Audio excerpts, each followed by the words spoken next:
Now let's revisit our top story, the countdown to the Beijing Winter Games. Joining us now, Paul Dong. He's a sports journalist. He's also the official commentator at the Beijing Olympics back in 2008. He also is co-founder and CEO of EI Asia Sports. Paul, great to see you. Talk to us about what was learned with the Tokyo Olympics that China was able to use as a bit of knowledge to try to prepare for this time around.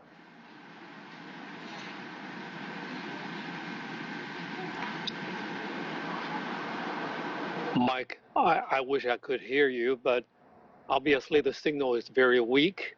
But I can explain now. It's already the second day after the beginning of the countdown, a 100-day countdown to the opening of the Beijing 2022, both the Winter Olympics and the Winter Paralympics.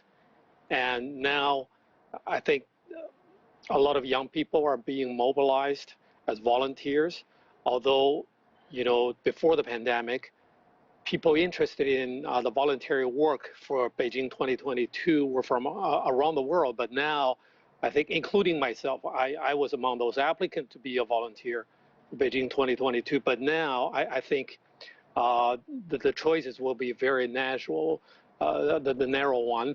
To me, the criteria set by the organizing committee, the IOC and the IPC as well together. And and also with the playbooks, the two playbooks being released, already released for the first version, I think people get a clearer picture of what it would be like for international athletes and officials, and also the stakeholders, as well as the Olympic families and media, can expect the procedure to start applying for entry into China for the Beijing Olympics and Paralympics for winter editions. Paul, I hope you can hear me now. This is going to be Green Olympics. China planning to power all of its venues with renewables. That's an exciting feature. That's something you don't see very often. Talk to us a little bit about that. And where are we with the venues? It always seems like when you get ready for these Olympics, there's a race to try and get things ready. Are they on course to have everything prepared for the first efforts? Okay, Mike, I can hear you very clearly now. Yeah.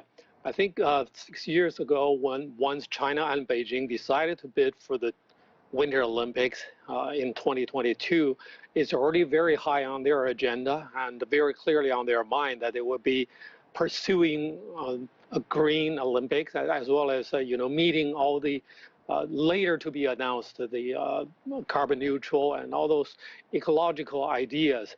I think the preparations for the Beijing 2022 was one of the first experiments or trials for China to carry out this strategy or this plan to meet the requirement that China will commit to achieve.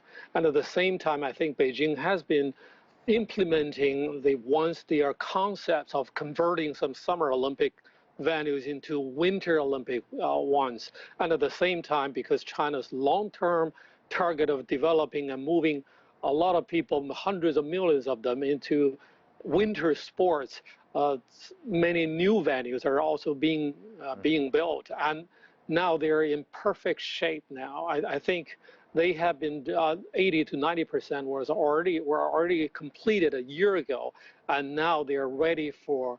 They have already undergone several testing events. And now more test events are still going on in these venues. Well, I think they're 99% ready, if not 100%, because we need more feedback from the test events, the athletes and the coaches. Yeah, it's an exciting time. Paul, thanks so much for taking time to talk to us. Apologies for the audio issues at first.